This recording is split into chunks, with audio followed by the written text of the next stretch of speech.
Ayusin mo naman ang trabaho mo. Huwag mo namang sayangin na may mabait tayong amo. Alam mo, hindi lahat ng tao swerte katulad natin na nakapasok ng ganitong trabaho. Inaayos ko naman, Nay. Ikaw lang talaga ang hindi maka-appreciate ng ginagawa ko. Hindi yan maayos. Kung yan ang maayos para sa paningin mo, paano lang ang hindi talaga maayos? Baka yun pang may pinakamalalang kadugyutan? O ano anak? Itong mga paalala ko sa'yo, makakatulong to sa pag-unlad mo. Bata ka pa. Huwag mong sanayan na kung ano lang tong ginagawa mo, ganun na lang talaga. Sa ngayon maayos lang pero sinasabi ko sa'yo, darating ang araw na pagsisisihan mo kung bakit ganito ang ginawa mo noon. Ikaw ang gagawa ng buhay mo. Kung ano man ang desisyon mo ngayon, kung ano man ang ginagawa mo ngayon, napakalaking epekto niyan sa hinaharap mo. Kaya piliin mong maisaayos ang ngayon para maging maayos din ang hinaharap mo. Walang magandang naidudulot ang pagiging dugyot. Ito ang mga istorya ni Lola Telang.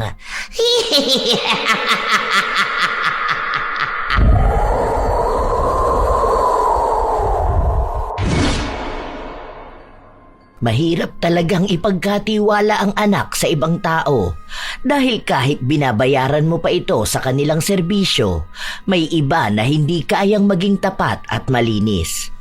Katulad na lamang ni Dang, isang klase ng yaya na walang respeto sa kalinisan at sanay sa kadugyutan.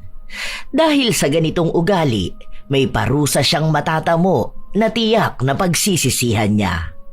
Magagawa pa kaya niyang magbago o sadyang bibit-bitin na lamang niya panghabang buhay ang kaparusahan sa pagiging dugyot? Yung anak ko lang po, ma'am. Marunong po mag-alaga ng bata yon. Siya yung madalas na pinag-iiwanan ng mga pamangkin niya. Bunso ko po. Naghahanap na rin po kasi siya ng trabaho para hindi na ibang tao ang kunin niyo. Kapag yung anak ko po ako na rin po ang titingin sa mga gawa niya. Sige Ate Virgie, papuntahin mo na lang siya dito bukas. Sigurado ka dyan na kaya ng anak mo ang ganito. Alam mo naman tong si Baby Aljon, ang gaslaw nito. Opo ma'am, mas malala pa nga po dyan ang mga pamangkin niya. Sanay po yun sa mga bata. Minsan nga nagreklamo na sa akin na hanapan ko na lang siya ng mapapasukan kesa naman daw po na libre lang siya nag-aalaga sa mga pamangkin niya. Basta ate pinagkakatiwalaan kita dito. Alam mo naman na malaki ang tiwala ko sa'yo dahil 5 taong ka nang namamasukan sa amin. Sana maayos din tong anak mo. Opo ma'am, pangako po maayos ito. Pumayag si Abby na anak ng kasambahay niya ang kunin. Nakita na niya noon si Dang pero hindi niya nakausap tungkol sa pag-aalaga sa bata. Dahil noon, wala pa naman sa isip ni Abby na kumuha ng yaya para sa kanyang anak. Kailangan na lang niya ngayon dahil magtatrabaho na rin siya. May trabaho naman ang asawa niya at nasa ibang bansa ito pero hindi sapat para sa kanila. Lalo pat sumusustento rin ang asawa niya sa mga magulang nito. Gusto niyang makatulong sa pinansyal kaya naisipan niyang magtrabaho. 2 taon naman na ang anak niya. Kaya naisip niya na pwede na itong ipaalaga. Malaki rin ang sahod niya sa bagong trabaho. Ayaw pa nga ng asawa niya na magtrabaho siya, pero sa mabilis na pagtaas ng bilihin, hindi sapat sa isang pamilya na isa lang ang nagtatrabaho, lalo na't naubos ang ipon nila nung nanganak siya. Ayaw niyang iasa ang pera sa asawa dahil may plano rin silang pag-iipon para sa kinabukasan ng kanilang anak. Dumating na ang araw na nag-aalaga na si Dang ng bata. Noong una, maayos naman siya. Hanggang sa nakampante na ang kanyang amo, doon na lumabas ang tunay niyang ugali. Isang araw, tulog si Dang nang umiyak ang bata. Ano ba yan? Iyak naman dyan ng iyak? Ano bang problema mo ha? Inaantok pa ako. Tatahimik ka ba yan o lalagyan ko ng tape yung bibig mo? Hindi tumigil sa pag-iyak ang bata. Hindi ito mapakali at panay ang sabi na Makati. Pero hindi siya pinapansin ni Dang. Kinakalabit din siya ng bata at tinuturo ang diaper na suot niya at binabanggit ang salitang baho. Mamaya na yan. Inaantok na ako Tae ka naman kasi ng tae dyan Mamaya ka na magpalit. Hindi pa naman matagal yan. Bumalik sa pagtulog si Dang hanggang sa ginising na lang siya ng ina. Nak, ano ba naman yan? Bakit hindi mo inaasikaso tong alaga mo? Tingnan mo nga, nanlamutak na ng tae rito sa higaan. Ay, ang sabi ko naman sa'yo na kapag ganito, asikasuhin mo na agad, hindi ba? Natuturuan naman na ito magbanyo eh. Ako na maglilinis dito sa kwarto. Paliguan mo na to. Nakakainis naman eh. Ano ba? Ganda na ng panaginip ko eh. Hayaan mo na yan. Punasan mo na lang yan. Hindi pwedeng punasan lang yan. Tingnan mo nga ang dugyot pati mukha oh. Tsaka hindi naman oras ng pahinga mo. Tanghali na. Tapos na akong maglinis tapos ikaw nakahilata ka pa rin. Hayaan mo na yan. Pupunasan ko naman yan mamaya. Ano ba naman to? Ay, iniipis na tong pagkainan ni Aljun. Hindi mo man lang ba to tinakpan? Itapon mo na to. Baka magkasakit pa ang bata. Okay lang yan. Pagpagan mo na lang yan kung pwede naman yan kainin pa eh. Tsaka maliliit na ipis lang naman yan. Tinakpan ko naman yan kaso pinasok pa rin ang ipis eh. Okay pa yan. Hindi naman yan nakamamatay. Anong hindi? Marumi na yan dahil ginapangan na ng ipis. Hindi pwedeng pagpagan lang yan lalo na't bata ang kakain. Kapag nagkasakit to, tayo pang malalagot. Baka pati ako ay mawalan pa ng trabaho.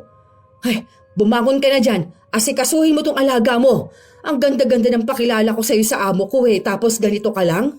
Kumilos ka nga dyan. Huwag mong dalhin dito ang pagiging dugyot mo sa bahay ha. Kahit na tinatamad si Dang, tumayo siya para asikasuhin ang bata. Pero hindi niya ito pinaliguan. Pinunasan niya lang ito para maalis ang mga dumikit na dumi sa katawan. Maging ang puwit ng bata ay hindi niya nilinis. Pinunasan niya lang din ito. Kaya nakakaramdam ng lagkit sa katawan ang bata. Hanggang sa umuwi si Abby ng kinagabihan nun. Ma'am, sandali po. Ipapainit ko lang po yung ulam nyo. Hindi na. Kumain naman ako sa office kanina. Si Aljon, tulog na ba? Opo, katutulog lang po ma'am.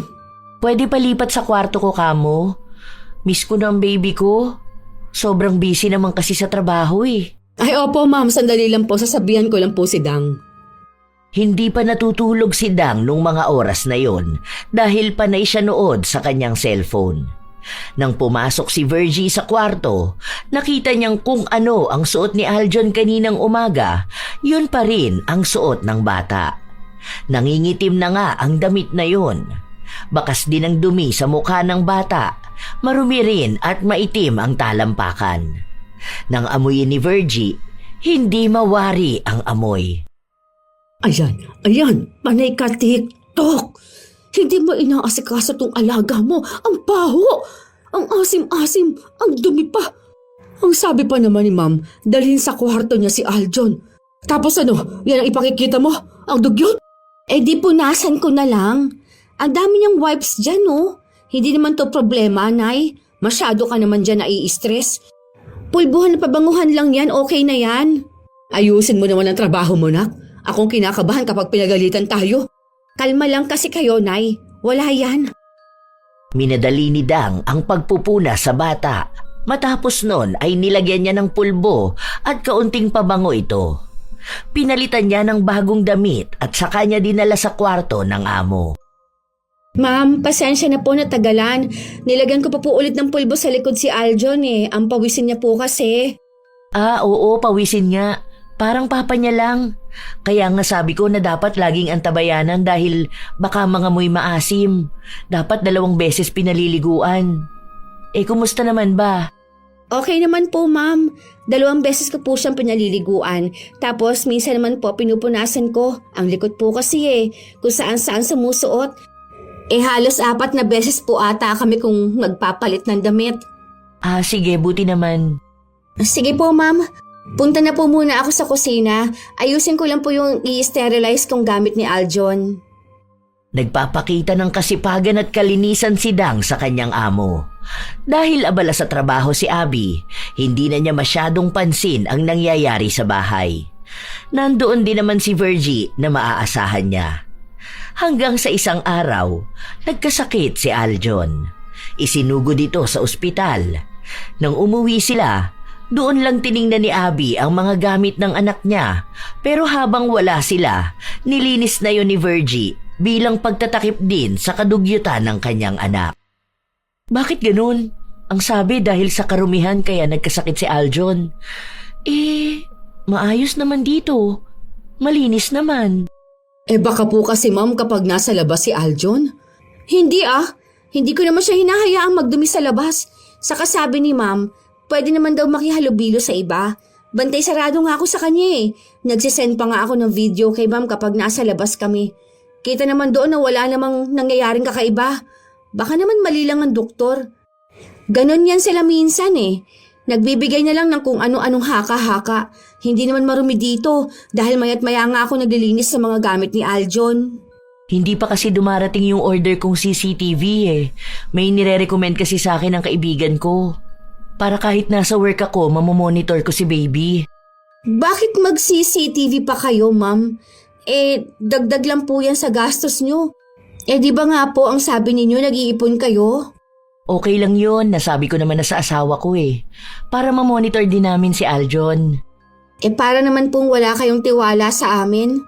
Meron naman, baka lang may hindi ako nakikita. Baka kapag tulog kayo o siya lang mag-isa sa kwarto. Sige na, magpapahinga na muna ako. Ngumiti lang si Dang, pero sa loob niya ay naiinis na siya sa ugali ng amo. Habang nasa kusina silang mag-ina, napag-usapan nila ang plano ni Abby. Ay salamat naman magkakaroon na ng CCTV sa kwarto ng alaga mo. O ayun, para makita ni mamang ginagawa mo. Malamang yan kapag may CCTV na, matututo ka na rin mag-ayos ng trabaho, hindi ba? Hindi yung puro kakadugyutan. Kaya nagkasakit yun si Aljon. Pinakain mo ba naman sa kanya yung merienda na ang tagal ng nakatiwangwang tapos nilangaw na? Kapag ako nahuli ni Mama Abby, matatanggal ako. Tapos, pwede ka rin matanggal kasi nga nanay kita. Kaya dapat ngayon pa lang, para hindi matuloy yung CCTV. Ay, ewan ko sa yung bata ka. Kaya pinagsisisihan ko talaga na ikaw ang nirekomenda ko sa kanya. Kung ibang tao na lang sana, baka hindi ganito. Alam ko kasi masipag ka mag-alaga ng mga pamangkin mo. Nag-aalaga nga ako, pero hindi naman ganyan kaarte, Nay. Yung kapag pinawisan, palit agad ng damit. Tapos kapag narumihan, maligo agad. Naka-aircon na nga sila, di ba? Dapat hindi na sobrahan ng kalinisin ng bata. Kaya yun nagkakasakit dahil sa sobrang linis. Basta ayusin mo na lang ang trabaho mo. Hindi pwedeng mawalan tayo ng trabaho, tandaan mo ha. May sakit ang tatay mo. Kung hindi magtutuloy-tuloy ang gamutan niya, baka mamatay yun. Tsaka nag-iipon ka rin ng pera pang abroad mo. Ayusin mo rito. Dahil baka kapag ganyan ka sa ibang bansa, malaman ko na lang, isinilid ka na sa freezer. Okay naman nun, Nay. Wala yan. Huwag tayong kabahan sa CCTV na yan. Baka hindi na rin yan ituloy Tsaka hindi naman buong bahay, di ba? Sa kwarto lang naman daw. Lumipas ang ilan pang mga araw, natuloy ang pagpapalagay ng CCTV sa kwarto ni Aljon. Dahil doon, bibihira na lamang pumasok sa kwarto ang dalawa. Inilalagay lang ni Dang ang alaga kapag tulog na ito. Para hindi mahalata na hindi niya pinapaliguan ng bata, pinapalitan na lang niya ito ng damit para lang makita sa CCTV na iba-iba ang suot na damit ng bata. Nagpapakitang gilas din siya sa pag-aalaga at pagtuon sa kalinisan. Kahit na ang totoo, hindi niya talaga inaayos ang pag-aalaga kay Aljon. Isang araw, nasa kusina sila at naghahanda na para kumain. Ano ba naman yan, Nak? Huwag ka naman maglibag ng kilikili mo rito. Kakain na tayo. May pagkain din sa harapan mo Hindi naman ako naglilibag Kinakamot ko lang naman. Kain ka na. Ay, naku, maghugas ka muna ng kamay mo. Kinuskus mo yan sa kilikili mo tapos kakamayin mo yung pagkain ng bata. Tignan mo nga, may naiwan pang libag dyan sa kuko mo. Ilang araw ka na bang hindi naliligo? Tsaka huwag mo kayang kamayin. Kita mo may sabaw yan. Hayaan mo na lang din kaya si Aljon kumain. Kaysa ganyan na dinudugot mo pagkain niya. Ay naku, Nay, huwag nga kayong OA dyan. Okay lang yan. Wala namang mangyayaring masama. Tsaka pagkain lang din naman to, no? Noon nga kahit may sabaw ang pagkain, nagkakamay pa rin naman tayo, di ba? Iba yung sa atin, tsaka dyan sa alaga mo. Huwag mo namang babuyin yan. Tingnan mo, hindi pa talaga tumigil to. Sabi ko rin sa'yo na magputol ka ng kuko mo Kita mo na, nawala na yung libag sa kuko mo. Paano napunta sa pagkain ng bata? Sus, okay lang yan no. Hindi naman nakamamatay ang libag, Nay. Pampalakas ng immune system tong ginagawa ko sa kanya, no. Kumain ka na lang dyan, Nay. Gutom lang yung pinagsasabi mo sa akin eh. Tingnan mo nga tong bata. Wala lang mo siya nireklamo. Nanahimik si Virgie sa pinaggagawa ng kanyang anak. Kahit na pagsabihan niya ito, hindi ito nakikinig sa kanya. Kahit na anong awa ni Virgie sa bata, mas naaawa siya sa buhay nila kung sakali man na mawala ng trabaho ang anak, kaya hindi niya rin maisumbong. Iniisip na lang niya na bata pa ito at kaya pang matuto sa buhay. Habang lumilipas ang araw, palala ng palala ang ginagawa ni Dang. Hanggang sa tila pati si Abby ay nakakahalata na. Isang araw kasi, umuwi si Abby. Pansin niya na ang suot na damit ng yaya ng anak ay tila ba 4 na araw na nitong suot. Dang, ito sa akin lang ha. Kasi wala naman ako dapat pakialam pero naliligo ka ba? O wala ka lang maisuot na damit? Ay, sige. Kapag naghalongkat ako tapos nakakita ko ng damit na hindi ko na ginagamit, bibigyan na lang kita. Naliligo naman po ako, Ma'am. Ah, okay, sige. Marami pa sanang gustong punahin si Abby, pero hindi niya magawa dahil baka sumobra ang masabi niya at makasakit pa siya ng damdamin ng iba. Nag-aalala lamang siya na kung ganon si Dang sa sarili niya, paano niya magagawang alagaan si Aljon ng maayos at malinis? Kaya para hindi direktang kay Dang ang salita, nagpunta si Abby sa ina ng dalaga para sa kanya ipadaan ang mga sasabihin niya. Nag-aalala din ako para sa kanya, Manang. Alam mo naman na dalaga siya. Bata pa naman siya pero sana alagaan niya rin ang sarili niya. Tapos ang baho ng hininga niya. Sana hindi ka po ma-offend sa sasabihin ko ha.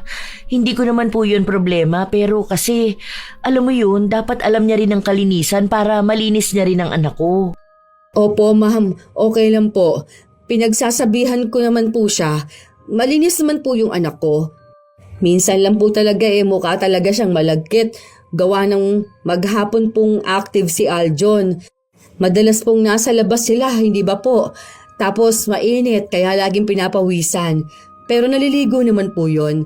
Nagpapalit din po ng damit niya. Sadya lang na nagagawa niya yon kapag tulog na po ang alaga niya. Pero pagdating naman po kay Aljon, malinis po talaga siya. Alam ko po yun, Ma'am. Kasi po kami po palagi ang magkasama rito sa bahay. Kita naman po ninyo sa CCTV niyo, Ma'am, na maayos niyang naaalagaan ang anak ninyo. Sige Manang, naniniwala naman ako sa'yo. Pero yun lang talaga ang concern ko, na baka pwede ring maagapan yung sa kanya. Kasi ikaw, kahit na may katandaan ka naman na, kita pa rin sa balat mo na malinis ka. Kaya napagkakatiwalaan kita rito sa bahay. Sana lang talaga ganun din ang anak mo, lalo na sa panahon na hindi ko nakikita. Opo, Ma'am. Makakaasa po kayo na nakabantay ako sa mga ginagawa niya. Kahit naman po nanay niya ako pagsasabihan ko po siya kapag alam kong mali talaga ang ginagawa niya. Nakuha ni Virgie ang tiwala ng kanyang amo. Kaya kahit naduda ito kay Dang, hindi pa rin inalis sa trabaho. Hanggang sa lumipas pa ang ilan pang mga araw, tuloy-tuloy na ang pagiging dugyot ni Dang. Minsan pa, kahit na kumakain ng bata ay nangungulangot siya. Wala siyang pakialam kung mahalo man sa pagkain. Dahil para sa kanya, hindi naman yun kadugyutan. Pagdating sa gamit ng alaga niya, hindi niya rin inaayos. Minsan pa, pinapasuot niya ang damit na nagamit na, lalo na kapag lalabas siya kahit paamoy maasim na yon. Matagal din siyang magpalit ng diaper. Isang beses pa, umuwi sila galing sa labas. Akala ni Dang ay wala pa ang amo, pero sakto na pagpasok niya ay kauuwi lang din pala ni Abby. Ma'am, nandito na po kayo? Akala ko po gabi pa ang uwi niyo. Ah hindi, maaga ako ngayon. Half day nga lang ako pero nag-grocery kasi ako. Oh, saan kayo galing? Grabe naman ang dumi ng damit ni Aljon. Ano yan? Bakit may mga parang tutong pa ng pagkain na natuyo sa pisngi niya?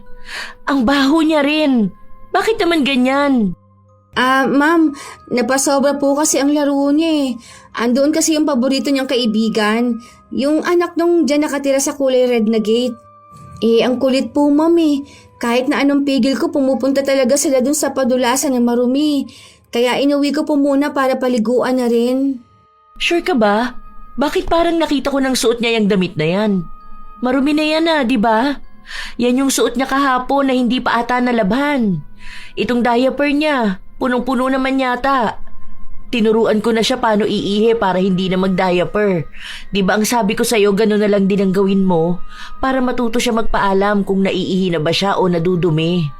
Opo ma'am, pero bata po kasi yan eh. Teka lang po, paliliguan ko na lang muna siya. Hindi na nag-atubili ang dalaga na dalhin ang alaga sa banyo. Dahil baka kung ano pa ang makita ng amo niya. Pero pagdating sa banyo, hindi naman niya agad pinaliguan ang bata. Binuksan niya lang ang shower para magmukhang may ginagawa siya sa loob. Kahit na ang totoo ay panay lang siya cellphone. Tinanggal niya ang diaper. Saka niya hinugasan ng bata na kanina pang nanunuyo ang dumi sa balat.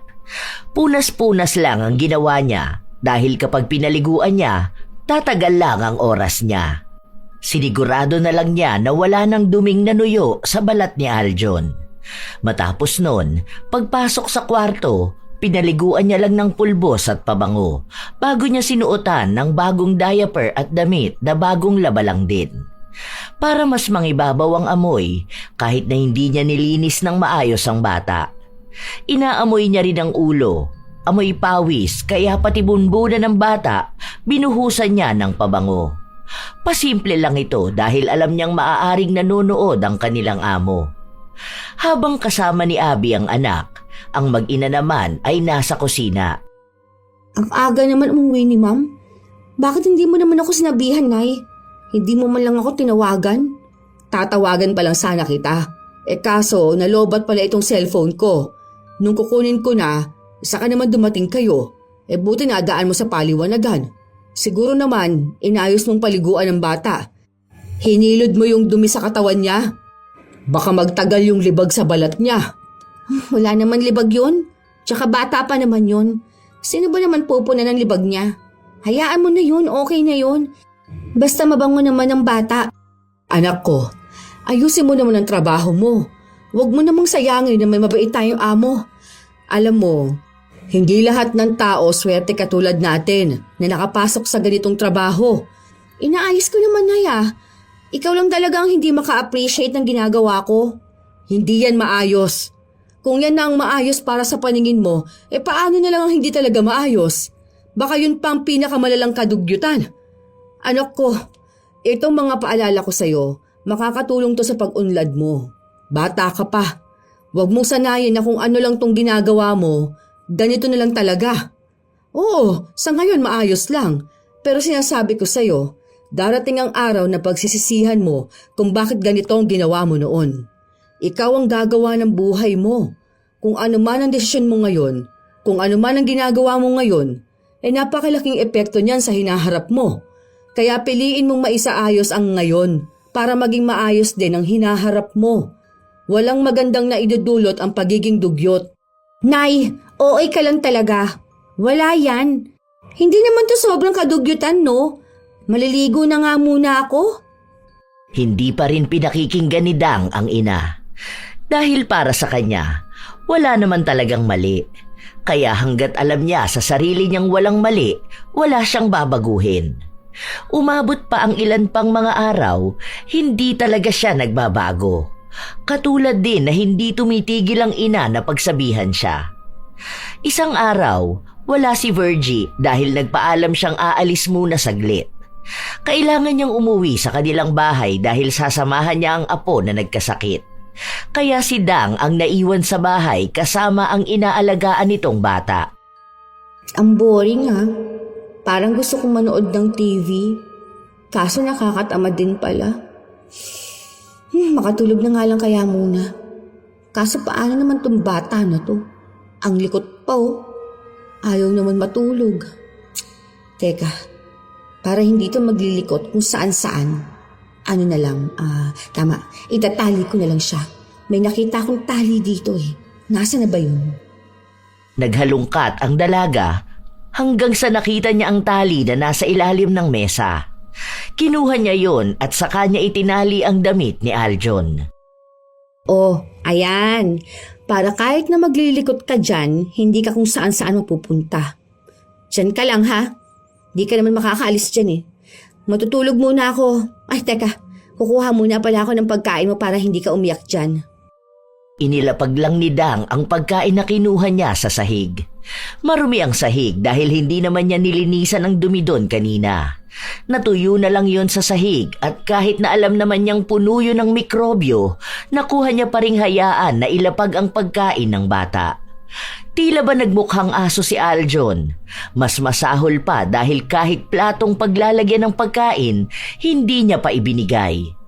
May inumin naman na nasa baso pero dahil bata yon na malikot, natabig at natapon. Nahalo pa ang tubig sa pagkain na naaapakan din ni Aljon. Maruming marumi kung titingnan pero ipinikit na lang ng dalaga ang kanyang mga mata saka siya natulog. Buo ang loob niyang hindi uuwi ang amo. Habang nasa kasarapan ng tulog si Dang, nagising siya sa isang malakas na sampal. Nagbabalo ko na ba talagang bata ka ha? Ano ba naman itong pinabayaan mong alaga mo? Naglamutak na rito oh. Yung pagkain kinakain niya, nakadikit na sa sahig. Ang dumi, ang daming buhangin, tapos may buhok-buhok pa oh. Basa pa siya, at ang masama pa itinali mo talaga? Paano kung pumulupot sa leeg ng tali ha? Ay Diyos ko po, ano ba namang utak ang meron ka anak? Ang sakit mo naman manampal, Nay. Nakikita mong nagpapahinga ang tao eh.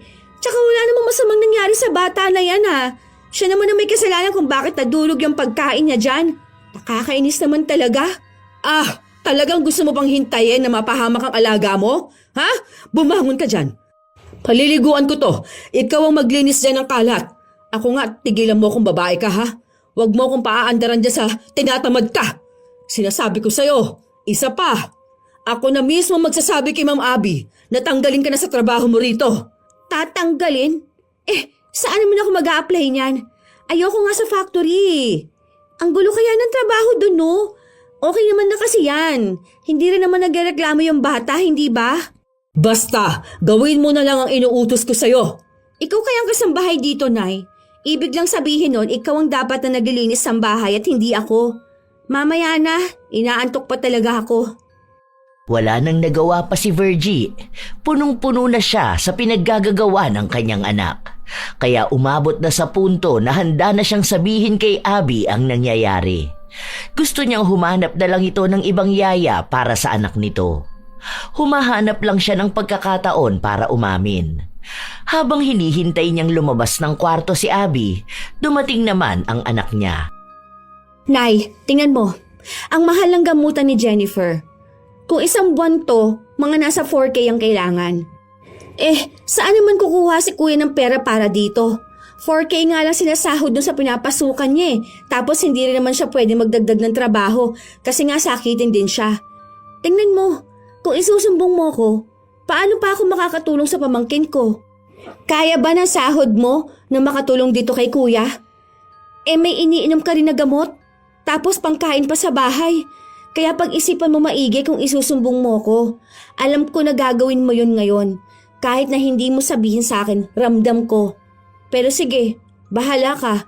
Ikaw rin naman ang mamumroblema eh kapag wala tayong maitulong kay kuya. Oh, ayan na si Ma'am Abby. Lumabas na ng kwarto niya. Palapit na rito. Naku, pasensya na ate. Tumawag kasi ang asawa ko eh. Ano pala yung sasabihin mo sa akin? Okay ka lang ba? May problema ba? Sige po, iwan ko na lang po muna kayo kung may pag-uusapan po kayo, ma'am. Punta lang po ako sa kusina, ma'am. Tungkol saan ba yung sasabihin mo sa akin, ate? Wala po pala, ma'am. Wala po, okay na po pala. Pasensya na po sa abala, okay na po. Tungkol nga saan? Kanina parang mukhang seryoso yung gusto mong sabihin sa akin. Tapos ngayon naman wala lang yun. Parang feeling ko hindi lang yun wala lang. Ay, hindi po. Bala ko po kasi sanang bumali. Kaso naisip ko po na katatapos lang ng sahod namin eh. Nakakahiya naman po yun. Kailangan po kasi ng apo ko ng pambili ng gamot. Alam niyo naman po yung nangyari sa kanya, hindi ba? Yung sa may sakit niya po. Naisip ko lang na para makabili po sana ng iinumin niyang gamot.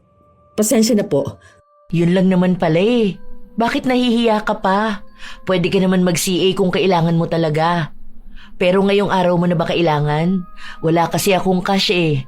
Magkano ba sana? Nakakahiya po ma'am, pero 2K po sana. Kung okay lang naman po. Wait lang ha. Titingnan ko kung may pera ako sa bag. Pero kung wala, bukas ko na lang ibibigay sa'yo ha. O kaya i-Gcash ko na lang kung sakali man. Nakatingin lang si Virgie sa kanyang amo habang naglalakad dito pabalik sa kanyang kwarto. Ilang sandali pa, lumapit ulit sa kanya ang anak na mukhang kanina pa rin nakikinig sa usapan nila. Sa totoo lang, naguguluhan pa rin ang ginang sa magiging desisyon niya. Pero bakas na sa mukha ni Dang na mas nagwagi ang salitang sinabi niya kaysa sa konsensya at awa ng ina. Oh, bakit naman hindi ka nagsabi, Nay? Akala ko ba naiinis ka na sa akin?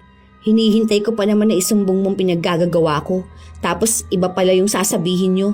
Nag-CA ka pa dyan bigla. Pwede bang tumahimik ka na? Hindi naman nakakatulong yung pinagsasabi mo sa akin. Hindi mo rin kasi kaya, di ba? Alam mo, Nay, yung awa-awa na nararamdaman mo dyan sa alaga ko, wala yan kumpara sa awa na dapat mo maramdaman sa apo mo. Kaya wag mo isipin ng ibang tao. Ang dapat palagi mong iniisip, pamilya natin. Mas kawawa tayo kaysa sa kanila, no? Tsaka inaalagaan ko naman yung bata Sa ibang paraan nga lang, sa paraan kung saan ako mas sanay. Wala naman akong mali dun eh. Sadyang iba lang sa iniisip mo. Sure din naman ako na may ibang yaya rin na ganun ang gawain.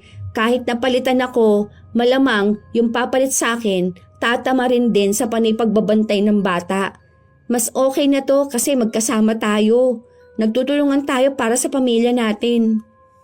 Hindi nagawa ni Virgie na ilaglag ang kanyang anak.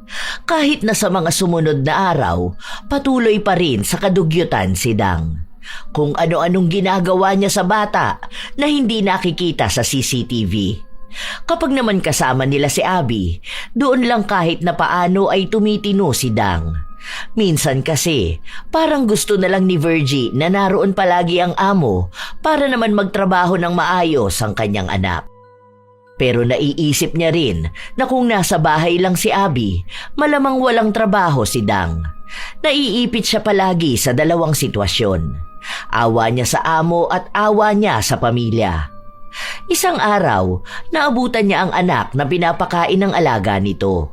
May gamit naman itong kutsara, pero nung bumahing si Dang, hindi niya tinakpan ang bibig niya.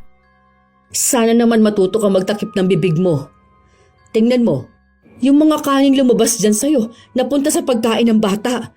Kita ko pa na suminga ka para ilabas yung butil ng kanin dyan sa ilong mo.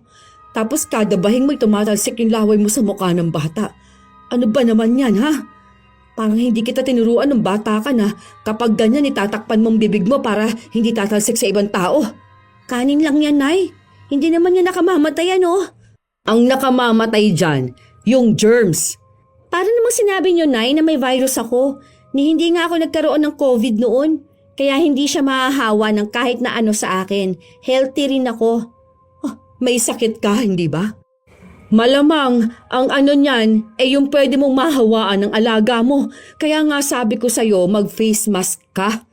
Tinuturuan ka na nga, hindi ka pa rin nakikinig sa akin.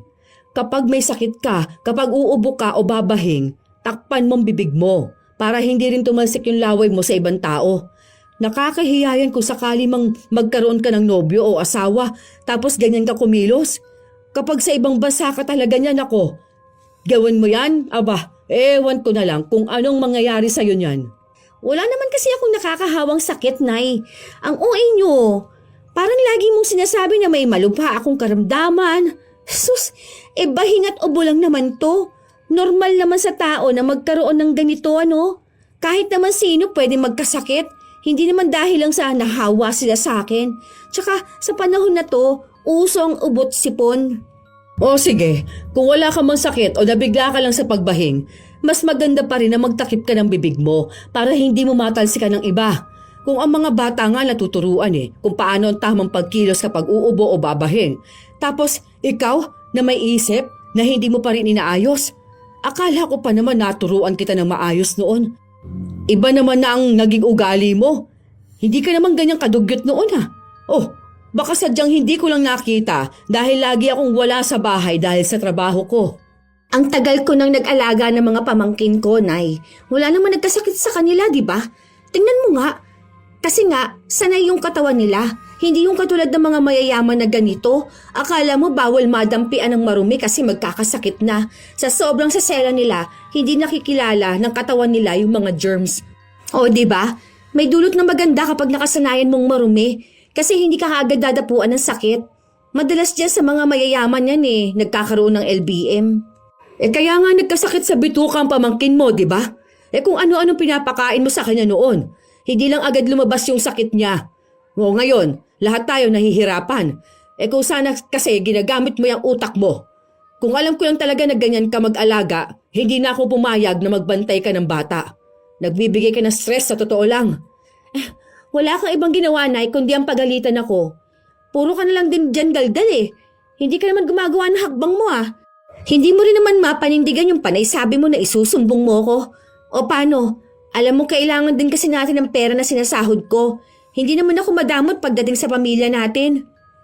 Hindi na nakaimik pa si Virgie dahil totoo naman ang sinasabi ng kanyang anak.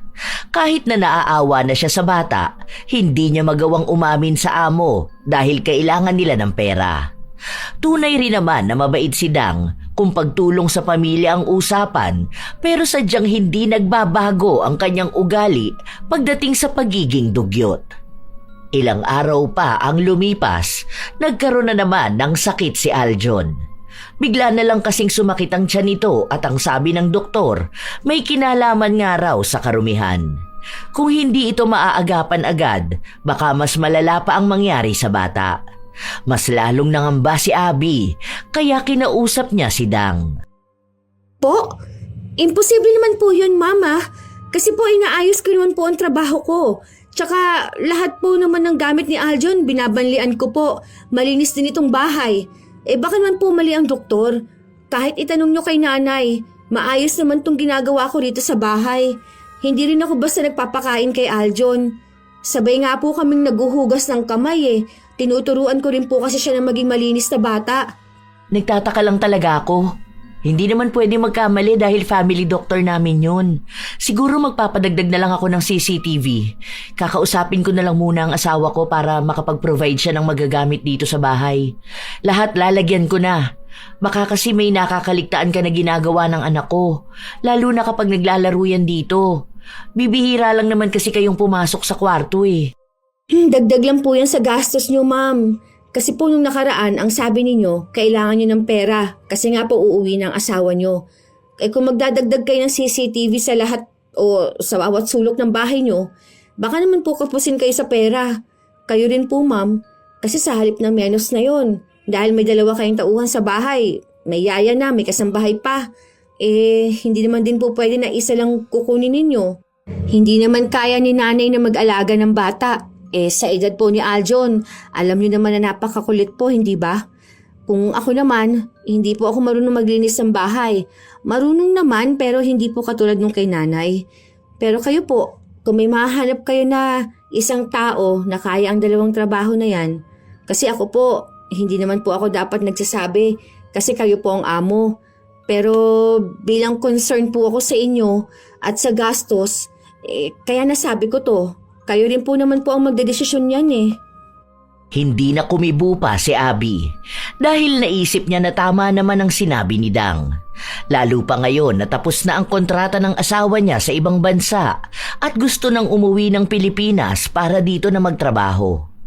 May pera pa naman sila at may ipon pero kailangan nilang maghigpit. Mas lalong naguluhan si Abby. Naapektuhan siya sa sinabi sa kanya ng dalaga kaya hindi niya itinuloy ang pagpapalagay ng CCTV. Kaya bumalik na naman sa dating gawi si Dang. Kaya nakaalalay na sa kanya ang ina, lalo pat hindi pa magaling si Aljon. Baka umaabot pa sa punto na kapag nagkasakit ito, kailangan na ng operasyon. Naaawa na si Virgie sa bata hanggang sa isang araw habang nakakamay si Dang na pinapakain ng alaga niya, bigla na lang nanakit ang kanyang sikmura. Isinuka niya lahat ng nakain niya. Namilipit din siya sa sobrang sakit na nararamdaman. Oh, sabi ko naman sa'yo maghugas ka kasi ng kamay bago ka kumain. O ano ngayon, baka ikaw na ang nagkakasakit dyan dahil sa pinaggagawa mong kadugyutan. Maghugas ka muna ng kamay mo, magsabon ka, tapos magpunas para kapag balik mo sa pagkain maging maayos ka. Grabe, nagtataasan ang balahibo ko. Ang sakit ng sikmura ko. Ano ba to? Utang na loob, tama na tong ganitong sakit. Dahil yan sa germs. Ang dumi kasi ng kamay mo. May itim-itim pa dyan sa gilid-gilid. Parang libag na yan Hindi yan, malinis yan Nagugas naman po ako ng kamay kanina nung hinugasan ko ng puwet si Aljon. Pero nagsabon ka ba naman? Naglagay ka ba ng alkohol? Hindi. Pero kahit pa paano nadampian naman ng tubig ang kamay ko. Malilinisan na rin yun. Tsaka wala naman ding ibang amoy Ibig lang sabihin nun malinis na to. Kita mo na. Kanina pa yung umaga, tapos kung ano-anong pinaghahawakan mo kanina. Nangalkal ka pa ng basurahan kanina. O tapos ngayon, nakakamay kang kumakain at sinusubuan ng alaga mo. O eto, maghugas ka ng maayos. Tapos wag mong kamayin ng pagkain ng bata. Ang daming kutsara dyan, Noong una, ayaw pang makinig ni Dang sa ina. Babalik pa sana siya para kumain ulit at pakainin ang bata, pero bumabalik siya sa pagsuka. Hanggang sa nanghihina na talaga siya. Doon lang siya naghugas ng kamay. Ilang minuto lang noon, kahit na paano, naging maayos ang kanyang pakiramdam. Pinalitan din ng ina ang pagkain na kinakamay niya kanina at binigyan siya ng kutsara. Huwag ka na munang magkakamay. Baka dyan kaya sumasakit ang tiyan mo. Sige na, kukuhanan na lang kita ng mainit na tubig para inumin mo. Pinalitan ko na rin pati pagkain ni Aljon. Huwag mong kakamayin yon ha. Ang dumi pa rin ng kuko mo. Mamaya nga magputol ka na talaga. Nakakadiri yung tignan. Kaya yung dumi niya nakakain mo na rin. Tapos dadamay mo pa yung bata. Dati pa naman po ako nagkakamay, di ba? Wala namang nangyayaring ganito sa akin Bakit ngayon? Siyempre, baka ngayon pa lang talaga lumabas yung sakit mong ganyan. Ganun naman yung ibang sakit, hindi agad nararamdaman. Minsan, dala na rin talaga yan ng kadugyutan. Kaya nga sinasabi ko sa'yo na may malaking epekto yung ganyan sa isang tao. Kaya nga tinuturo kahit bata kung paano maging malinis, hindi ba? Nag-imbento na naman kayo dyan, Nay. Parang maisingit mo lang talaga kung ano yung maisip mong sabihin. Basta may kinalaman sa pagiging dugyot. Naku, totoo talagang sinasabi ko sa'yo. Hindi lang sakit ang pwede mong makuha kapag ganyan kakadugyot. Pati kahirapan ng buhay, parang libag mo na manunuot talaga sa pagkatao mo. Hindi na makakibupa ang dalaga. Hindi niya kayang ipaliwanag kung ano bang klase ng sakit ng sikmura ang nararamdaman niya nung mga panahon na yon. Dahil nawawala naman, pero bumabalik din ng biglaan. Ilang araw ang lumipas, hindi nawala ang sakit na nararamdaman niya. Hindi naman ito lumalala na halos hindi na siya makakilos, pero tila ba umaatake ito kapag hindi siya nagiging malinis sa katawan o sa pag-aalaga niya sa bata. Isang hapon, nasa sala sila ng kanyang alaga matapos na dumumi si Aljon. Wala itong suot na diaper. Hindi niya pa muna sana aasikasuhin, pero nakita siya ng ina. Oo, nanay, ito na nga Teka lang naman kasi, lagi nagmamadali Akala mo naman talaga. Oh, ayan ka na naman. Tutok ka na naman dyan sa kaka-TikTok mo. Wala naman yung magandang naitutulong sa'yo. Buti sana kung pinapanood mo dyan kung paanong maging malinis na yaya at anong masasamang dulot ng kadugyutan. Ayusin mo yung paglilinis sa bata, ha? Kita mo, naglamutak na naman dyan. Ang tigas kasi ng ulo mo. Sinabi ko nang lagyan mo ng diaper dahil nagtatai nga yan. Maglilinis din ako rito. Lagyan mo ng diaper ha, pagtapos baka mamaya sumakit na naman ang tiyan yan. Tapos ang sabi ko sa'yo, tignan mo maigi. Yung mga hinahawakan niya, kung ano-ano sinusubo niyan. Kaya sumasakit ang tiyan ng bata eh. Masyado kang pabaya. Oo nga po.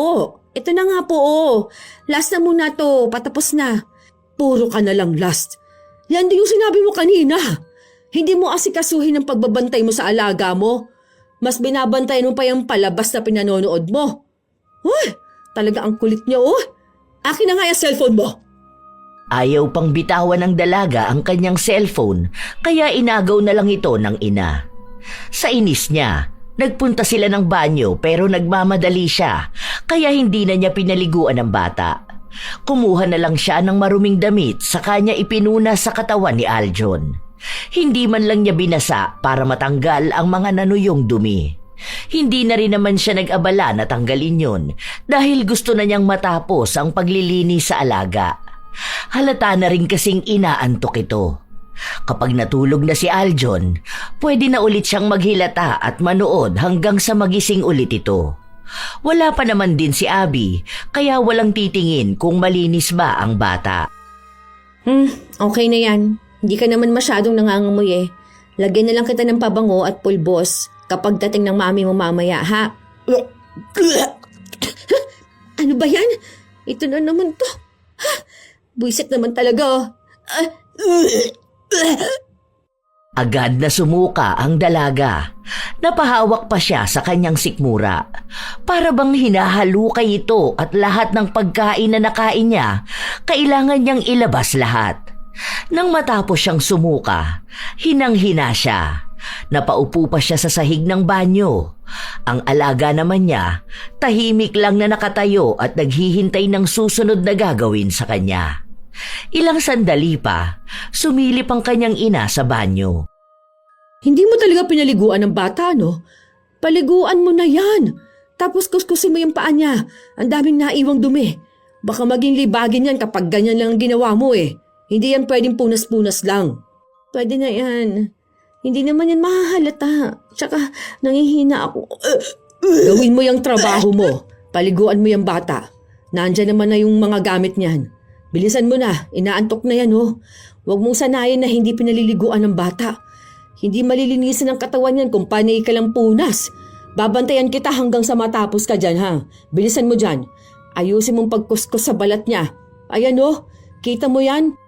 Parang kapag nagtagal talaga yan, magiging libag na yan na hindi madaling matanggal eh. Mahihiya pa yung bata kapag laki niyan. Pabanguhan na lang yan. Kuskusin ko na lang yan ng wipes mamaya. Ay aba, hindi! Magtrabaho ka dyan! Ayusin mo yan! Wala nang iba pang nagawa si Dang kundi sundin ang kanyang ina. Kahit na paduwal-duwal siyang kumikilos at pinaliliguan ng alaga. Panay ang utos sa kanya ng ina kung paano paliguan si Aljon. Ang ginawa niya lang kasi, binasalang ang katawan ng bata, sa kanya kinuskus ng sabon ang katawan, tapos binanlawan. Pinaulit sa kanya ng ina ang pagpapaligo sa bata. Itinuro kung paano mas lalong malilinisan ang katawan nito at paano matatanggal ang mga nanuot na dumi. Matagal ang minutong ginugol ni Dang hanggang sa natapos sila. Pati sa pagbibihi sa bata, tinuruan din siya ng ina. Ito ang nagmando sa kanya para magawa ng maayos ang trabaho. Nang makatulog na ang bata, bumalik si Dang sa sala. Humiga sa sofa habang hinihilot ang kanyang sikmura. Napapapikit pa siya para pigilan ang pagduwal. Ano na yung nangyayari sa'yo? Grabe. Para naman akong sinusumpaan nito eh. Sobrang hirap naman talaga. Hanggang ngayon parang bumabaligtad pa rin talaga ang sikmura ko na eh. Ayoko namang sumuka dahil baka lamang loob na ang lumabas sa akin. Magpahinga ka na lang muna riyan. Pagtapos mo niyan, maligo ka para naman umayos yung pakiramdam mo. Tsaka para makapaglibag ka na rin. Ilang araw ka na kayang hindi naliligo ano. Pawis na pawis ka pa tapos ang asim na ng amoy mo.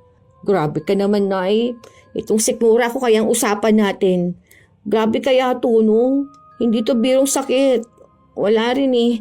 Isinuka ko rin lahat ng kinain ko kanina. Nakakainis naman tong ganito. Magpa-doktor na kaya ako, Nay. Baka may sakit na ako eh. Para sana alam natin kung paano ito aagapan, di ba? Ayoko talaga ng ganitong pakiramdam. Kung alam mo lang talaga, Nay, kung gaano to kahirap sa akin. Ay, hindi na. Huwag ka na magpa-doktor. Wala rin namang magiging lunas sa'yo yan. Ang makikita nila sa'yo yung kadugyutan mong sobra-sobra. Nakakahiya lang sa doktor kapag nalaman nila kung gaano ka ba kadugyot na babae. Pagalingin mo na lang ang sarili mo. Basta ang gawin mo, maging malinis ka sa katawan mo. Grabe naman kayo sa anak niyo, Nay. Paano kung malubha na to? Oo, malubha talaga ang kadugyutan mo. Sobra. Kung ako sa'yo magtino ka para doon ka gumaling. Kasi kung paulit-ulit na ganyan ka kadugyot, baka hindi lang yan ang sakit na makuha mo. O tingnan mo, ang dali lang naman sanang maging malinis, hindi ba? Paliguan mo ang bata, ilang minuto lang yun. Magugas ka ng kamay kapag pakakainin mo siya.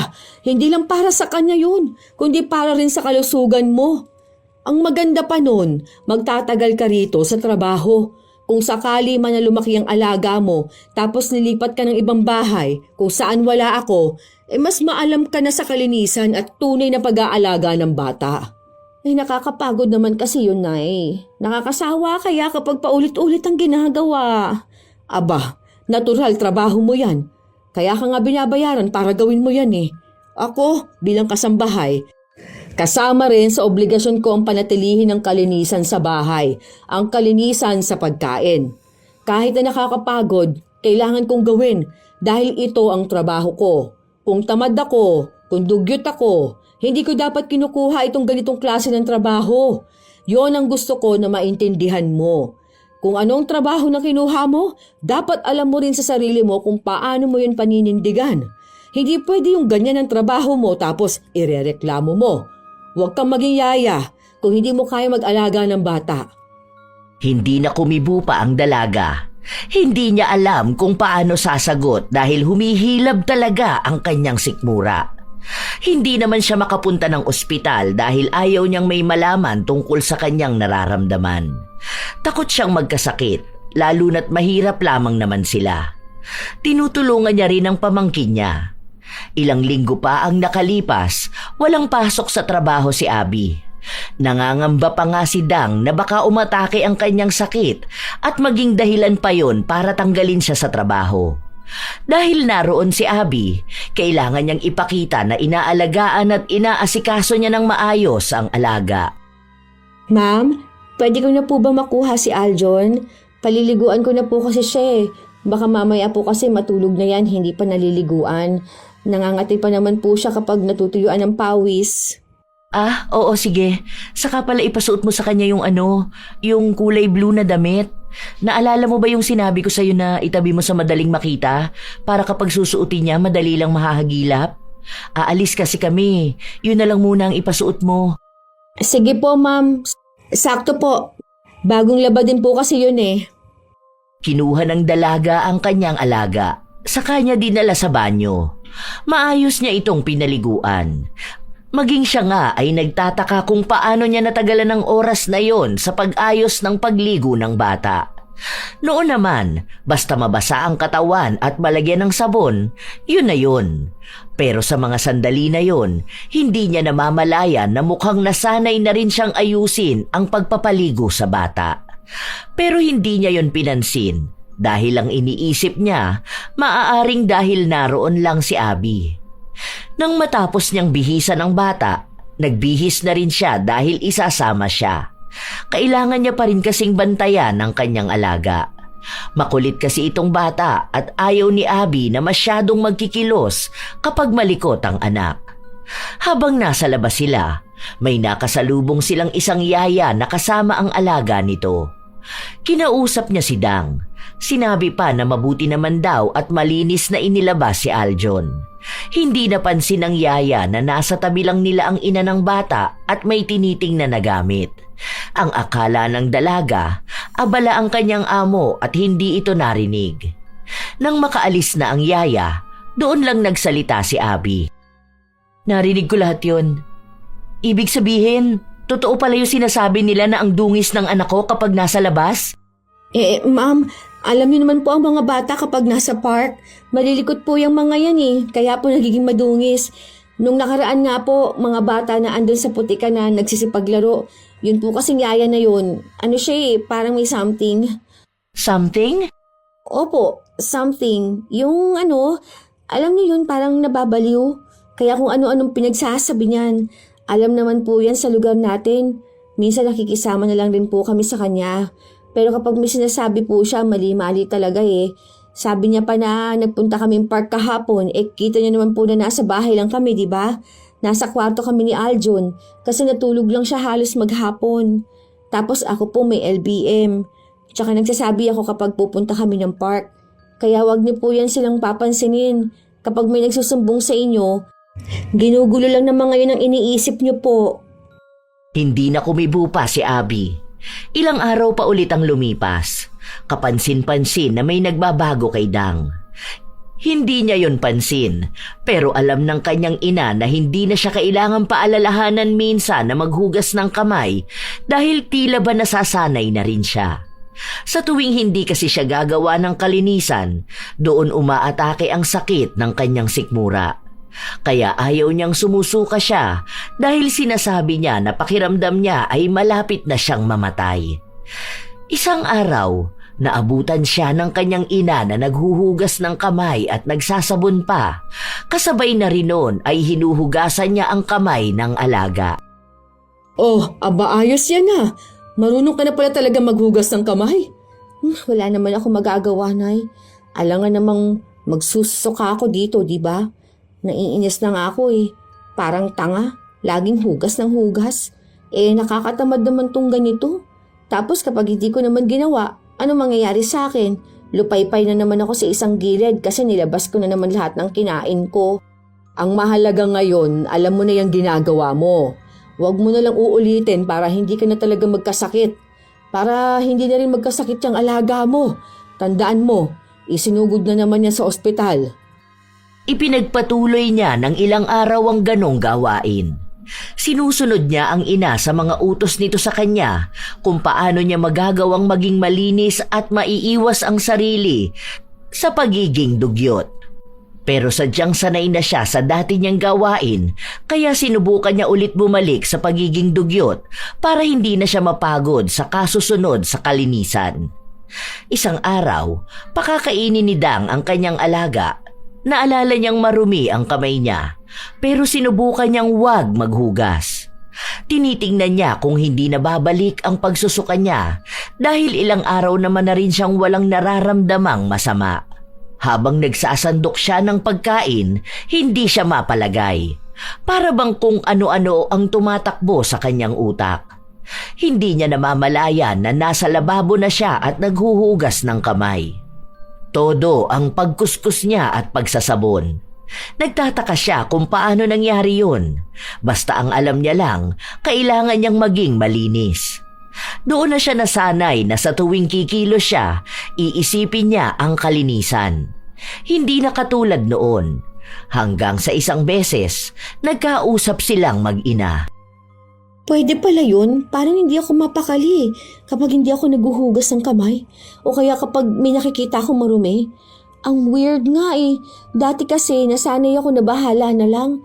Walang hugas ng kamay kasi hindi naman din sobrang dumi ng hinahawakan ko. Saka baka mamatay din ng mikrobyo. Tapos ngayon, hindi natatahimik yung utak ko kapag hindi ako naglilinis. Normal lang naman yan. Dahil ganyan naman kasi ang dapat. Kailangan mong malaman kung gaano kahalaga ang kalinisan. Natatakot kasi ako eh. Nung nakaraan, kumain kami ni Aljon, yung padala ni Ma'am Abby. Tapos, nasa sala lang kami. Nagkutkot ako ng kuko ko sa paa. Tapos, sinimay ko yung pagkain ng hindi naghuhugas ng kamay. Tapos, ayun, nagsusuka na naman ako pagkatapos namin kumain. Sobrang grabe yung hilab ng tiyan ko. Wala ka kasi kaya hindi mo nakita na eh. Parang sinusunog yung bituka ko. Parang ganun na pakiramdam. Ewan ko ba? Basta, sobrang sakit po talaga. Oh, nakita mo na yung ginawa mo? Isipin mo ha, paa mo yan. Tapos inilalakad mo na yan kung saan-saan. Kinukutkot mo pa talaga yung kuko mo. Tapos hihimayin mo ang pagkain. Ano ba naman yun, di ba? May mga mikrobyo nang nasa pagkain nun. Kaya ayan, nagkakaroon ng reaksyon ng katawan mo. Kung ganyan ka palagi, malaki magiging epekto niyan sa'yo. Kapag nagkasakit ka, kailangan mo ng panggastos. Kung wala kang trabaho, paano na lang, di ba? Kaya nga dapat laging isipin ang kalinisan dahil malaki ang epekto nito sa kalusugan natin. Kaya sana matuto ka na dyan sa nangyayari sa'yo na hindi lahat ng oras malakas ka, na dapat gagawin mo lang kung anong naiisip mo, na hindi inaalala kung may malaking epekto ito sa kalusugan mo o sa kalusugan ng mga batang inaalagaan mo. Hindi lang sa mga pamangkin mo, hindi lang kay Aljon, pwedeng sa ibang mga bata na aalagaan mo o sa mismong magiging mga anak mo. Minsan kasi parang nakakatamad eh. Tapos minsan parang OA na yung sobrang selan na pwede naman maging maayos ang lahat kahit na hindi na itodong linis. Aba, ewan ko ba?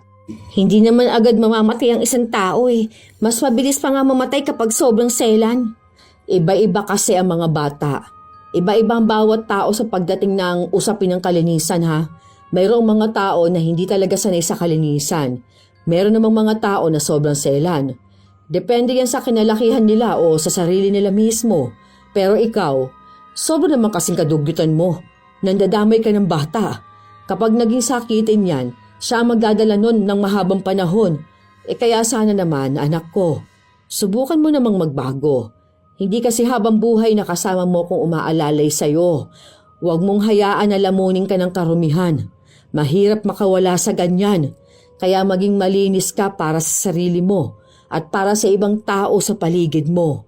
Mas magaan pa rin sa pakiramdam kapag malinis ka. Hindi nakakibo ang dalaga sa mga salitang sinabi sa kanya ng ina. Pero maging sa isip niya, naiisip niya ang pinaggagawa niya noon na hindi na niya magawa ngayon. Natatakot na siyang makaramdam ng hindi maipaliwanag na sakit. Habang lumilipas ang mga araw, nagkukusa na siyang maglinis, pati sarili at katawan niya. Naging maarte na rin siya sa dumi, kaya sa tuwing marurumihan ang kanyang alaga, hindi siya mapakali kapag hindi niya ito nilinisan. Kung noon, hindi niya madalas paliguan si Aljon, ngayon naman ay kailangan niyang masigurado na malinis ang bata. Naggupit na rin siya ng mahahaba niyang kuko para walang duming hahalo sa pagkain ng bata.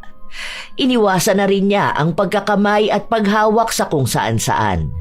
Kung may dumi man siya na mahahawakan, sinisigurado niyang naghuhugas agad siya ng kamay. Natutuwa sa kanya ang ina kaya hindi na siya palaging pinagagalitan.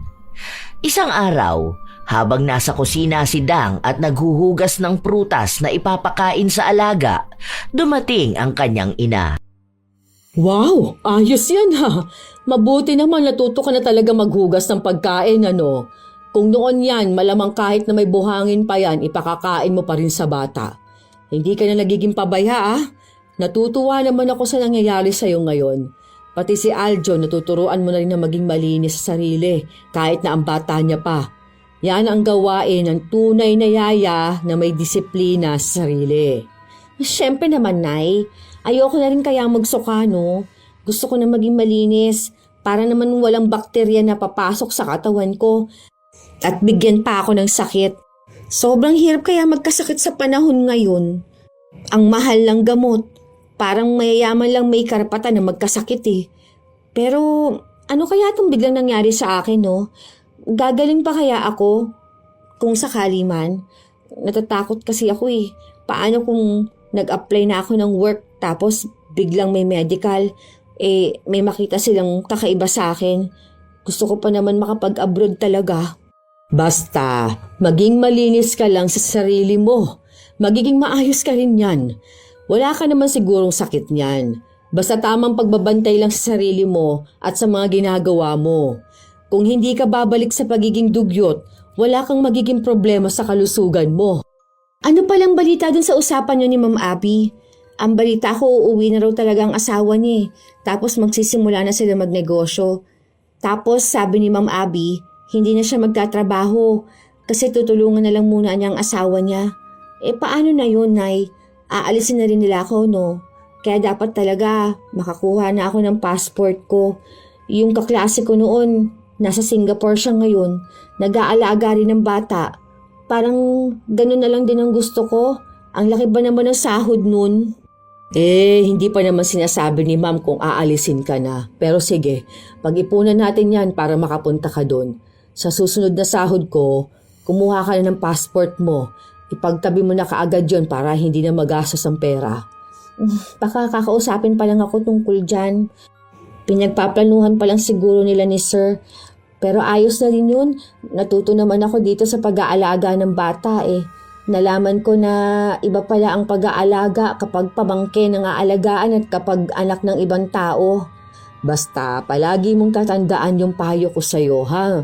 Huwag na huwag kang gagawa ng bagay na alam mong makakapagpahamak sa'yo at sa alaga mo. Lalo na kung tungkol sa kalinisan. Nako, mahirap na. Hindi lahat na magiging amo mo katulad ni Ma'am Abby, ha? May iba na sobrang higpit. Kaya isang pagkakamali lang ang magawa mo, panigurado niyan may parusa ka. Tapos sa ibang bansa mo pa gagawin, ay nako. Opo, Nay. Gets ko naman po. Saka ayoko na kayang mamilipit sa sakit tapos isusuka ko lang din naman lahat nung nakain ko. Ubus talaga ang energy ko eh. Hindi lang sa'yo, pati na rin kay Aljon. Isa pa rin po yun, Nay.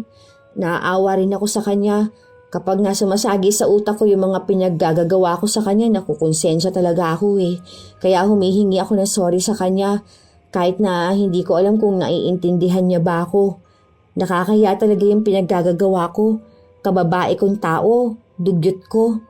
Nagkasakit pa tuloy si Aljon dahil sa akin. Kaya gusto ko na din talaga magbago, Nay. Baka kasi lumala pa yung maranasan niya. Ang mahalaga niyan, may natutunan ka sa pinagdaanan mo at natuto kang magbago. Sana wag na dumating ang araw na bumalik ka ulit sa pagiging dugyot. Kailangan mo ng respeto sa kalinisan at lalong respeto sa trabaho na mayroon ka. Biyaya ito sa atin, kaya hindi pwedeng mawala lang dahil lang sa kapabayaan at pagtalikod sa kalinisan. Malaki ang naitulong ng naranasan ni Dang sa kanyang pagbabago. Ang hindi niya alam, lumapit ang kanyang ina sa mangkukulam para bigyan siya ng leksyon. Hindi klase ng kulam na sadyang magpapahirap sa kanya ng sobra-sobra, kundi klase ng kulam na magdadala sa kanya sa tamang pag-uugali at mapagtanto niya na tamang mas inuuna ang kalinisan at walang magandang maidudulot kailanman ang pagiging tamad. Isang araw, habang binibihisa ni Dang ang kanyang alaga, tinawag siya ni Abby. Iniisip niya na pagsasabihan siya kung hanggang kailan na lang siya magtatrabaho. Ma'am, kung aalisin niyo na po ako, baka po pwede na kahit hanggang cut-off po para po buo sana yung sasahurin ko. Saka kahit hindi na po muna ako mag-day off, kailangan ko po kasi ng pera pang asikaso ng papeles ko po. Ha? Anong aalisin? Di ba po, hindi na kayo magtatrabaho? Dito na lang kayo sa bahay po para maasikaso ninyo ang negosyo na balak po ninyong gawin. Naikwento niyo po yan sa akin nung nakaraan eh. Kaya naisip ko na kayo na rin po magbabantay sa anak ninyo. Baka hindi na po ninyo ako kailanganin. Hindi kita aalisin. Tinawag lang kita kasi nga sasabihin ko sa'yo na ililipat na ng kwarto si Aljon. Ano ka ba? Kahit naman nasa bahay ako at tutulong sa pag-aasikaso ng business namin, kailangan ko pa rin na mag-aalaga sa anak namin. Hindi ko pa yun kaya sa ganyang edad. Bakit? Gusto mo na rin bang umalis dito sa bahay? Kung gusto mo, tataasan ko na lang ang sahod mo. Hindi kasi ako makakuha ng ibang yaya dahil natatakot ako na baka kung anong gawin sa anak ko. Hindi katulad mo, nasubok ko na. Saka kilala ko na kayo ng nanay mo na masipag at mapagkakatiwalaan talaga. Talaga po, ma'am? Sure po ba kayo dyan? Oo naman, bakit naman hindi? Saka pansin ko na nagiging mas masipag ka ngayon, mas masinop at mas maasikaso sa anak ko. Pero ikaw, kung sakali man na gusto mo talaga sa ibang bansa, hindi naman kita pipigilan kasi nga pangarap mo yan. Pero kung ako ang tatanungin, gusto ko na ikaw ang mag-alaga ng anak namin. Pag-isipan mo maigi ha. Tuwang-tuwa ang dalaga sa narinig niya. Nangangamba kasi siya na bigla na lang siyang mawawalan ng trabaho. Nakukonsensya na rin kasi siya sa klase ng pag-aalaga na ginagawa niya noon kay Aljon. Pero ngayon, gusto naman na niyang ayusin ang lahat. Nagsimula naman na siyang maging masipag at malinis, kaya kung may ganitong oportunidad, tiyak na kukunin niya. lalo na't nasa Pilipinas pa rin siya. Makakasama niya ang kanyang pamilya. Kinuha niya ang magandang alok sa kanya ng amo. Patuloy silang dalawa ng ina na namamasukan kay Abby. Mabuti na lamang at mabait din ang asawa nito at hindi naghihigpit sa kanila. Sa paglipas ng panahon, palagi lang nasa tabi ng bata si Dang. Napalapit na rin naman sa kanya si Aljon. Malaking tulong talaga sa buhay nila ang kanyang pagbabago dahil marahil kung nanatili siyang dugyot, baka maubusan siya ng magandang oportunidad at sa huli, siya lang ang mahihirapan. Na kahit papagsisihan niya ang mga nangyari, wala na siyang pagkakataon na baguhin ang kanyang buhay. Simula na rin noong naging maayos siya sa trabaho, hindi na siya nakaramdam ng kahit na anong sakit. Palagi niya ring tinuturuan ang kanyang alaga na maging masinop sa kanyang sarili at huwag gawin ang mga kadugyutan na ginawa ni Dang noon. Tulong niya yon sa bata para hindi tularan ang nagawa niyang mali noon. Minsan sa buhay ng isang tao, may mga ugali na akala natin ay normal na dahil nakasanayan na. Hindi natin napapansin na mali o kaya naman iniisip natin na wala naman talaga itong epekto. Gaya ng pagiging dugyot. Hindi lang talaga agad nakikita ang resulta kahit na paunti-unting nagkakaroon ng problema sa pagdaan ng panahon. Bilang isang yaya, ang kalinisan ay hindi lang naaayon sa amoy o sa itsura, kundi sa respeto. Respeto sa sarili, respeto sa trabaho, at respeto sa batang inaalagaan. Kung ang nag-aalaga ay pabaya, paano matuturuan ang bata na maging maayos? Ang simpleng hindi paghuhugas ng kamay, ang hindi pagligo, ang pagpapabaya sa katawan, nakakabawas yan sa dignidad. May mga tao rin na nagiging komportable sa dumi dahil iniisip na yon ang nakasanayan at kinalakihan. Ngunit sa likod ng mga nakasanayan, may mga bagay na hindi na dapat ipinagpapatuloy. May mga bagay na kailangang baguhin, hindi para sa tingin ng iba, kundi para sa kapakanan ng sarili at ng taong inaalagaan. Ang bawat kilos ng yaya ay may epekto sa bata. Ang bawat pagpapabaya niya sa sarili ay may kalakip na panganib. Hindi lahat ay nakikita ng mata, ngunit mapapansin sa kalusugan at sa ugali ng bata. Dahil ang dumi ay hindi lang nasa katawan, kundi sa ugali at pagtrato sa trabaho. Tandaan na ang pagiging dugyot ay hindi tadhana. Hindi ito katapusan. Kahit sino, kahit gaano pa kalalim ang nakasanayan, ay maaaring magbago. Ang mahalaga ay maunawaan na ang malinis na katawan ay hindi kayabangan, kundi paggalang. Paggalang sa trabaho, paggalang sa batang inaalagaan, paggalang sa sarili. Dahil kung paano mo inaalagaan ang sarili, yun din ang kalidad ng pag-aalaga mo sa iba. At bilang isang yaya, yon ang isa sa mga bagay na dapat ay meron ka. Lagi ring iisipin na ang taong may respeto sa kanyang trabaho, tunay na malaki ang respeto sa sarili. Hindi talaga maiiwasan na may mga taong dugyot, lalo na kung hindi nakikita ng ibang tao.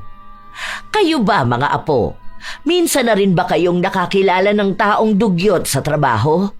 At kung kayo ay may opinyon at komento tungkol sa ating bagong kwento, maaari nyo yang ibahagi upang aming mabasa. Naway may aral kayong natutunan.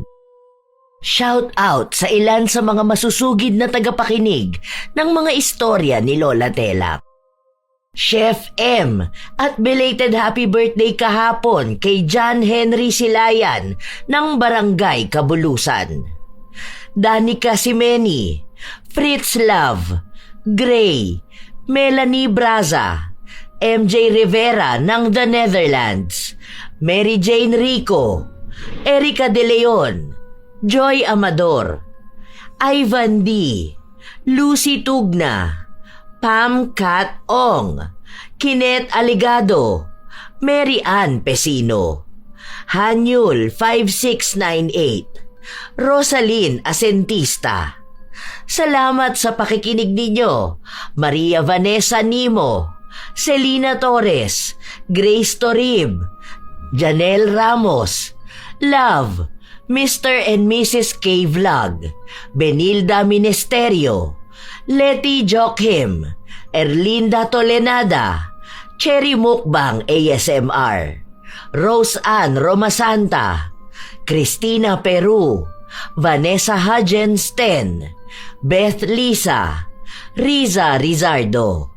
Shout out din sa inyo, Joseph Apego, Irene Canubas, Regine Opada, Brian Mendoza, Binibining Reggae, Maria Evelyn Santos, Sherlyn Joseco, Charlene Gumansing, Light Gutierrez, Myralyn Vergabera, Isa Bianca Taroza, Sirwen Cordero, Nigel Manozo, Cecil Figueroa Bernabe, Melodena Caballes.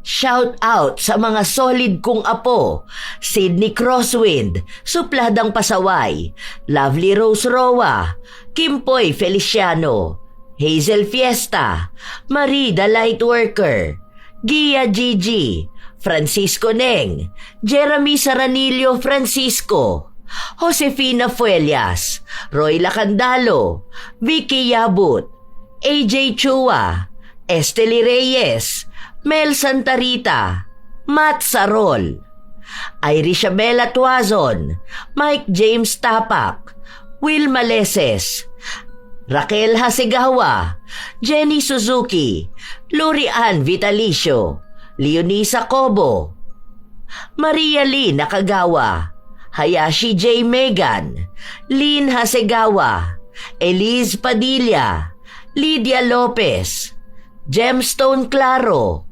Lance MBB, Arvid Shane Hoiberg Channel, Gami Neil Francisco at sa kanyang asawang si Dada Neil Francisco, Pureza Tagiwalo, Rachel Whitney, Alma Naong, Jennifer Makasinag, Jaime Constantino, Milrose Demate, Razon Yao, Robert Crimen, Rosalina Bugayong, Ami Yong, Ami Bag, Angelina Ignacio, sa buong Team Manok ng Amsik Angeles City, Pampanga, Ray Galedo at sa Galedo family ng Kabuyaw, Laguna, Roslyn Mangilin, Cherry May Libiran. Ito ang inyong Lola Telang at maraming salamat sa palagi ninyong pagsubaybay, pag-aabang at pakikinig mga apo.